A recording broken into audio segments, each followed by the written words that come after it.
Hello friends, मेरा नाम विशाल है and welcome to my channel programming with Vishal. So friends, आज की वीडियो में मैं आप लोगों को ये बताने वाला हूँ कि कैसे आप PHP के थ्रू किसी डायनामिक सर्टिफिकेट को बना सकते हैं।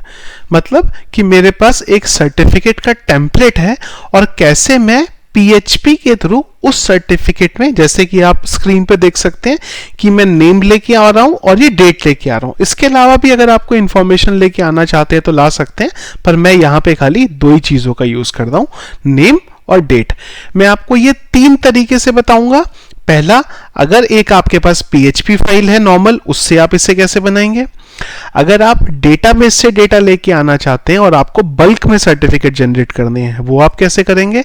या फिर अगर आपके पास एक फॉर्म है और आप ये चाहते हैं कि फॉर्म में अगर आप एक नेम डालें और बटन पे क्लिक करें और आपका सर्टिफिकेट जनरेट हो जाए, तो ये चीज आप कैसे कर सकते हैं।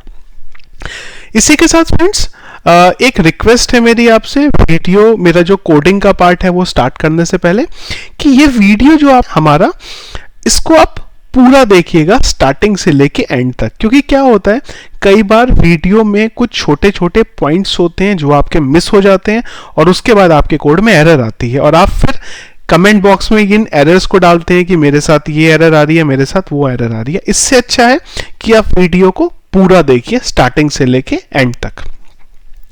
और इसके साथ फ्रेंड्स, मैंने PHP की ऑनलाइन ट्रेनिंग प्रोग्राम का जो मेरा मॉड्यूल है उसको भी स्टार्ट किया, जो कि मैंने आपको मेरे पिछले वीडियोस में भी बताया है।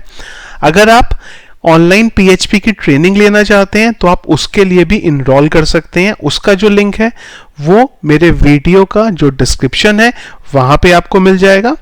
और अब फ्रेंड, हम स्टार्ट करते हैं हमारे कोडिंग के पार्ट को। तो यहाँ पे सबसे पहले मैंने एक सर्टिफिकेट ऑलरेडी लिया हुआ है, तो मैं आपको एक दिखा देता हूँ। तो ये मैंने फोटोशॉप में जो सर्टिफिकेट है जिसको हम बनाने वाले हैं PHP के थ्रू डायनामिकली, वो मैंने ऑलरेडी यहाँ पे एक फाइल उसकी बना के रखी हुई है। तो ये हमारा सर्टिफिकेट का फाइल है। इसके अलावा ये मेरा फोल्डर है जहाँ पे ऑलरेडी एक मेरा इंडेक्स का फाइल है, एक सर्टिफिकेट का फाइल है JPG फॉर्मेट में, और मेरे कुछ फॉन्ट्स की फाइल है। तो जो ये आपको सर्टिफिकेट यहाँ पे दिख रहा है, इसमें हम एक डायनामिकली नेम लेके आने वाले हैं और डेट लेके आने वाले हैं। अब जो नेम और डेट है वो हमें किसी टेक्स्ट फॉर्मेट में देना होगा। अगर हमें टेक्स्ट फॉर्मेट में देना है तो हमें उसका फॉन्ट भी चाहिए होगा। तो उसी के लिए मैंने ये कुछ तीन यहाँ पे फॉन्ट लिए हुए हैं। ये मेरा PHP का पेज है, तो हम अब कोडिंग स्टार्ट करते हैं। यहाँ पे सबसे पहला यहाँ पे हमें जो काम करना पड़ेगा वो हम यहाँ पे PHP की GD लाइब्रेरी का यूज करेंगे। तो PHP की तो GD लाइब्रेरी है, जब भी हमें PHP में इमेजेस में कोई भी ऑपरेशन परफॉर्म करना होता है वो टाइम पे हम PHP की GD लाइब्रेरी का यूज करते हैं। तो GD लाइब्रेरी के कुछ फंक्शंस हैं, वो हम यहाँ पे फंक्शन देखेंगे। तो एक एक करके हम वन बाय वन चलते हैं। सबसे पहले मैं यहाँ पे कुछ वेरिएबल्स बना लेता हूँ। सबसे पहले मेरा जो वेरिएबल बनेगा वो बन जाएगा कि मुझे इसमें से कौन सा जो है फॉन्ट यूज करना है। तो लेट्स से अज्यूम मैं बोल देता हूँ कि ये मेरा फॉन्ट है .ttf, ये मेरा फॉन्ट आ गया। इसके बाद हमें एक इमेज क्रिएट करनी पड़ेगी, जो हमारी इमेज है उससे बेसिकली एक पॉइंटर बनाना पड़ेगा। तो उसके लिए हम यहाँ पे बोल देंगे इमेज क्रिएट फ्रॉम JPEG। ये GD लाइब्रेरी का ही एक फंक्शन है। ये लेगा हमारा जो हमारे पास सर्टिफिकेट का इमेज है JPG फॉर्मेट में, हम वो इसे दे देंगे .jpg। आ गई हमारे पास इमेज। इसके बाद हमें किस कलर का यूज करना है, जब हम सर्टिफिकेट में टेक्स्ट डालेंगे तो हमें कौन से कलर का टेक्स्ट डालना है, उसके लिए मुझे एक और फंक्शन का यूज करना पड़ेगा, कलर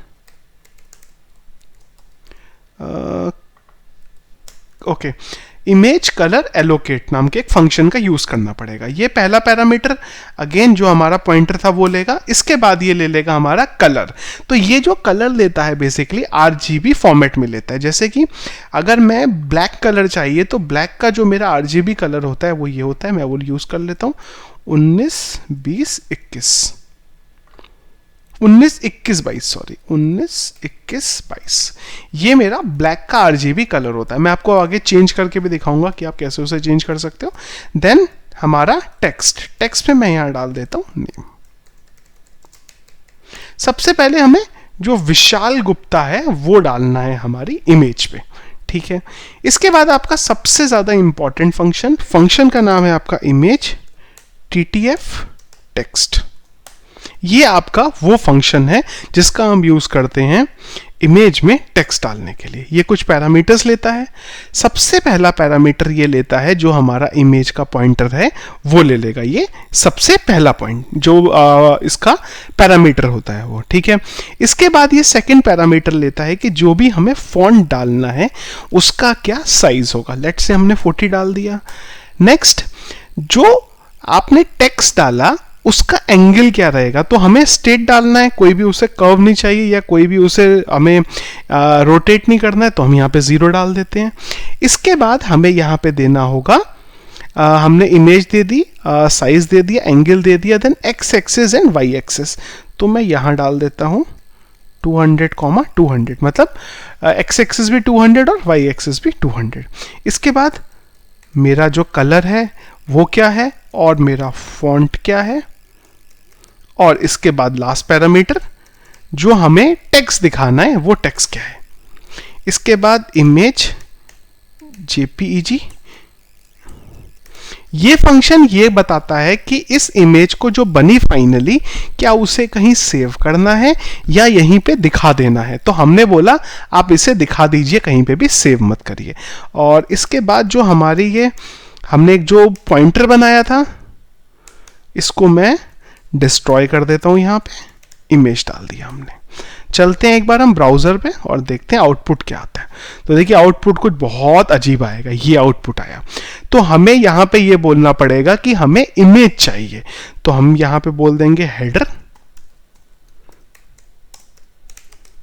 कंटेंट टाइप और यहां डाल देंगे इमेज जेपीईजी। अभी देखते हैं एक बार, देखिए ये विशाल कहीं ऊपर आ रहा है, तो मैं एक बार मेरे जो स्क्रीन है उसे थोड़ा छोटा कर देता हूं कि हम एक बार इसे सेट कर सकें।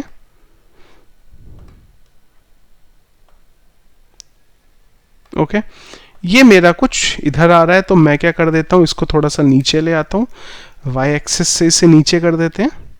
देखिए बिल्कुल सेट हो गया, और इधर से मैं थोड़ा सा बढ़ा देता हूं। इसका फॉन्ट भी एक काम करते हैं, 50 कर देते हैं, एटलीस्ट थोड़ा तो बड़ा रखें। परफेक्ट। अब हम इसको थोड़ा और घुमा देते हैं, इधर 8 कर देते हैं, ये और करना पड़ेगा, 350 कर देता हूं मैं, ऑलमोस्ट ठीक है। थोड़ा सा और कर देते हैं, 6 कर देते हैं, ठीक है। थोड़ा सा नीचे भी कर देते हैं, ठीक है। फॉन्ट एक्चुअली ठीक लग रहा है वैसे तो, 45 करके देख लेते हैं, ठीक लगेगा। ठीक है, कुछ भी कर लेते हैं, 50 कर देते हैं, कोई बात नहीं, ठीक है। तो देखिए विशाल गुप्ता जो टेक्स्ट था वो आ गया। अब अगर मैं आपको सर्टिफिकेट की फाइल खोलूं तो देखिए विशाल गुप्ता मेरा यहाँ पे आ गया।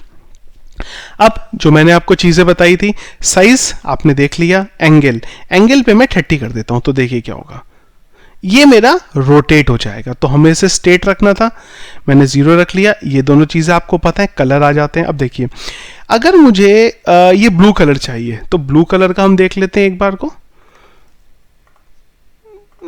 27, ये मैंने ब्लू कलर का RGB कोड डाल दिया, देखते हैं क्या होता है। देखिए ये आपका ब्लू आ गया। तो जो भी आपको कलर चाहिए आप उसका RGB कलर बस खाली डाल देंगे, आपका ये हो जाएगा फॉन्ट। और ये बाकी मैंने चीजें आपको बता दी। तो टेक्स्ट तो आपका आ गया। डेट के लिए मैं क्या करता हूं कि ये जो मेरी थी इसको मैं रिपीट कर देता हूं। डेट मुझे यहां पे चाहिए, आज 6 तारीख हो गई है, तो मैं कर देता हूं 6 में 2020, डेट डाल देते हैं। और फॉन्ट साइज थोड़ा छोटा कर देते हैं, ऊपर से और नीचे कर देते हैं, और बाकी यही रहने देते हैं। देखते हैं एक बार, तो देखिए डेट कुछ इधर आ गई, इसको थोड़ा और नीचे कर देते हैं। उप्स, ज्यादा हो गई, थोड़ा ऊपर कर देते हैं इसे, 580। अब थोड़ा ठीक आ रही है ये। चलिए इसको राइट पे थोड़ा सा राइट पे थोड़ा मूव करते हैं, ठीक जा रहा है ये, 440 कर देते हैं। परफेक्ट, थोड़ा सा और कर देते हैं, इसे 5 कर देते हैं और 6, और इसको थोड़ा सा नीचे, देखिए इसे अब कम करना पड़ेगा क्योंकि हमने इसको नीचे किया, बिल्कुल ठीक आ गया। इसे 600 कर देते हैं, थोड़ा सा ऊपर, तो हम इसे कर देते हैं 595। परफेक्ट, देखिए परफेक्ट सर्टिफिकेट बन गया आपका, डेट आ गई, नाम आ गया, सारी चीजें आपकी यहाँ पे आ गई। नाम आप थोड़ा सा और राइट में मूव कर सकते हैं, वैसे अगर करना चाहे तो 5 कर देते हैं, चलिए हम थोड़ा सा मूव कर देते हैं, तो देखिए आपके पास सर्टिफिकेट बन गया। अब डेट, अब यहाँ पे अगर आप चाहते हैं कि नहीं यार ये ना फॉन्ट अच्छा नहीं लग रहा, कोई बात नहीं, मैं आपको एक दूसरा फॉन्ट देता हूं। इसके लिए हमें फॉन्ट जो है एक दूसरा फॉन्ट लेना पड़ेगा, तो मैं यहीं डाल देता हूं इसे .ttf। देखते हैं एक बार, देखिए ऊपर का फॉन्ट अलग हो गया, नीचे का फॉन्ट अलग हो गया। आपका मन है, आपको जैसा फॉन्ट देना है आप वैसा फॉन्ट दे सकते हैं, जितनी आपको फॉन्ट चाहिए आप वो ले सकते हैं। फॉन्ट अगर आपको चाहिए तो आपको क्या करना है, अपने नॉर्मल कंप्यूटर में जाना है, और अगर विंडो यूज करते हैं आप तो आपको बस यहां से फॉन्ट का जो फोल्डर आएगा यहां से आपको फॉन्ट ले लेना है और आपको अपने फोल्डर में डाल के उसे यूज कर देना है। तो इस तरीके से आप सर्टिफिकेट बनाना चाहें तो आप बना सकते हैं। अब आप इसकी जगह क्या कर सकते हैं, अगर आपको ये डेटा चाहिए तो आप डेटाबेस से इसको लेके आ सकते हैं, नहीं तो अगर आपको एक फॉर्म बनाना है तो आप क्या कर सकते हैं, एक फॉर्म बना सकते हैं। जैसे ही आप बटन पे क्लिक करेंगे तो आपका क्या हो जाएगा, ये डेटा आप यहां डाल देंगे। अब अगर हमें इसे सेव कराना है तो मैं लेट्स से एक फोल्डर बना लेता हूं, यहां पे सर्टिफिकेट नाम से एक फोल्डर बना लेता हूं और मैं बोल देता हूं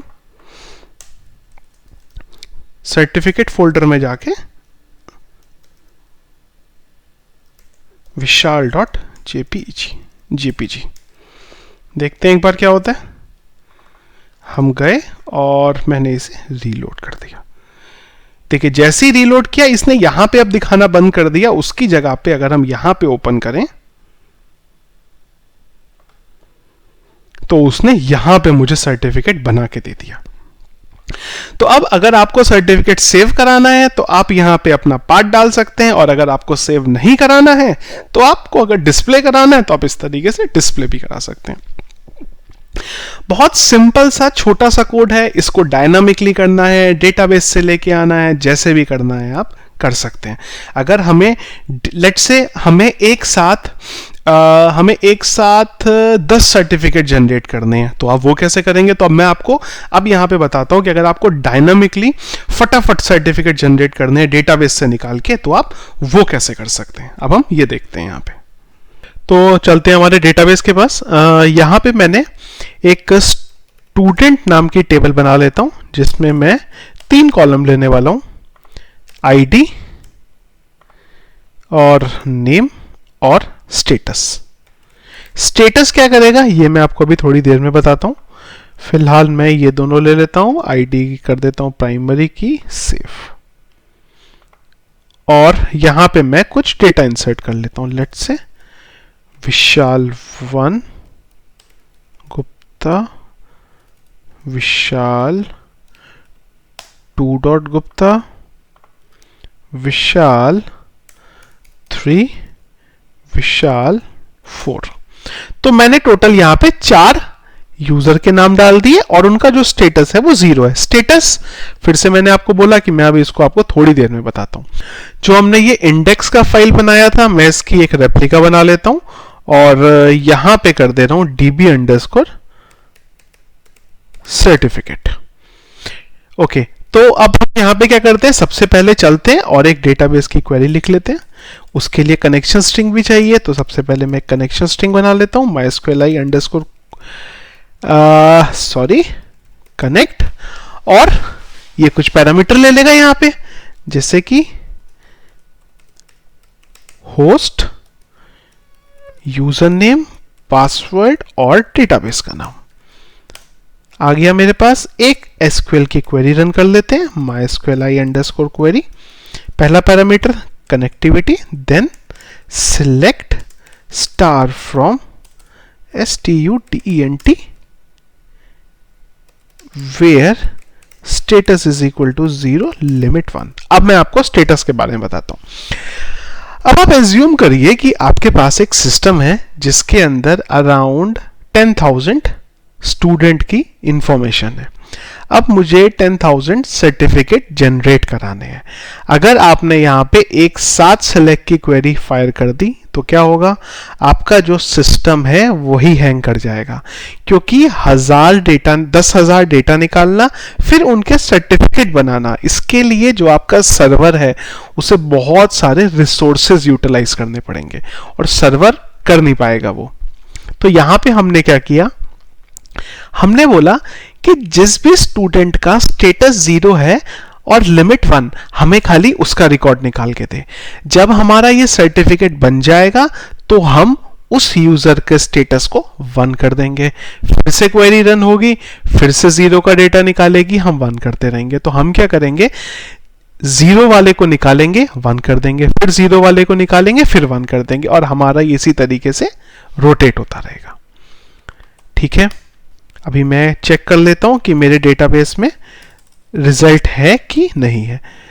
mysqli_num_rows, सॉरी आई लगा देते हैं बस यहाँ पे, res greater than 0। अगर डेटाबेस में कोई डेटा है तभी ये चीज होगी, अदरवाइज नहीं होगी।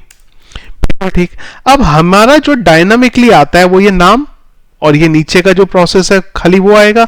ऊपर का तो जैसे चल रहा है हम उसे वैसे का वैसे ही चलने दे सकते हैं, या फिर आप बोले तो हम ओके यही हम कर देते हैं, खाली इसको हम हमारे वाइल लूप में डाल लेते हैं। तो मैंने डाल दिया while loop, row is equal to mysqli_fetch_associative, और यहां में मैंने res डाल दिया।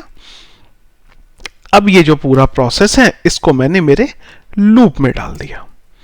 सबसे पहले यूजर का नाम ले लेते हैं, हमने नाम ले लिया। डेट हमारी अभी के लिए स्टैटिक है, कोई बात नहीं। और जो हम ये बना रहे हैं इमेज, इसके लिए हम एक वेरिएबल ले लेते हैं, file is equal to time dot underscore dot row ID. तो ये एक यूनिक नंबर हो जाएगा, जिससे कि हमारी जो फाइल है वो हमेशा एक यूनिक नाम से जनरेट होगी। काम खत्म हो गया। और इसके बाद mysqli_query, क्या क्वेरी, कनेक्टिविटी के साथ update student set status is equal to 1 where id is equal to $,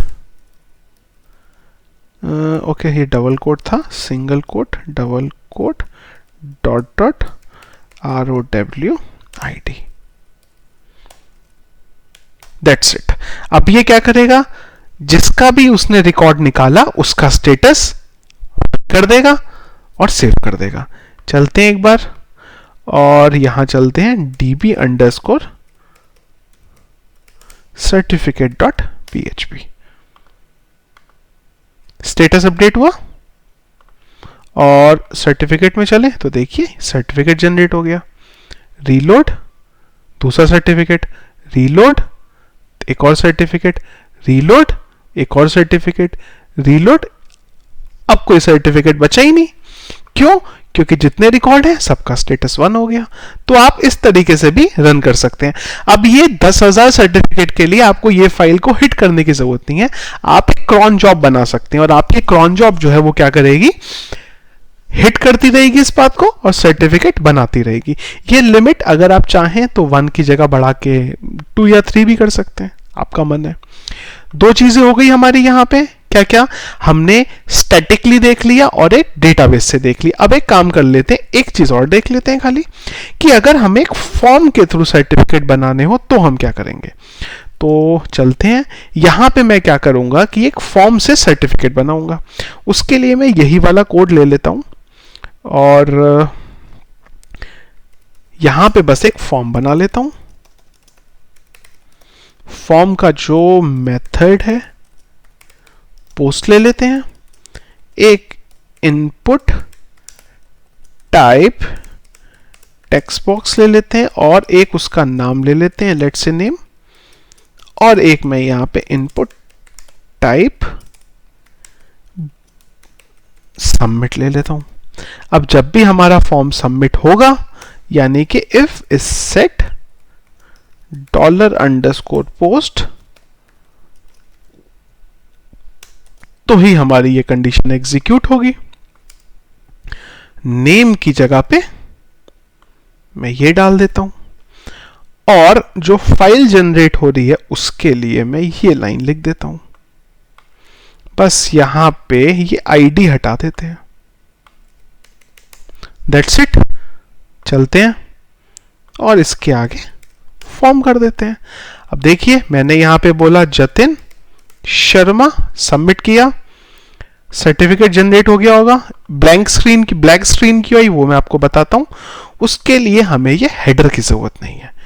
मैंने हेडर हटा दिया, पेज को रीलोड किया, यहां पे डाला नमित सिंह, सबमिट किया, डेटाबेस में देखने आए, नमित सिंह जनरेट हो गया। तो इस तरीके से आप सर्टिफिकेट जनरेट कर सकते हैं। स्टैटिक कैसे बनाना है, फॉर्म के थ्रू कैसे करना है, डेटाबेस के थ्रू कैसे करना है, मैंने आपको यहां पे तीनों चीजें बता दी हैं। अब आपका मन है, जो भी तरीका आपको यूज करना है आप यहां पे यूज कर सकते हैं।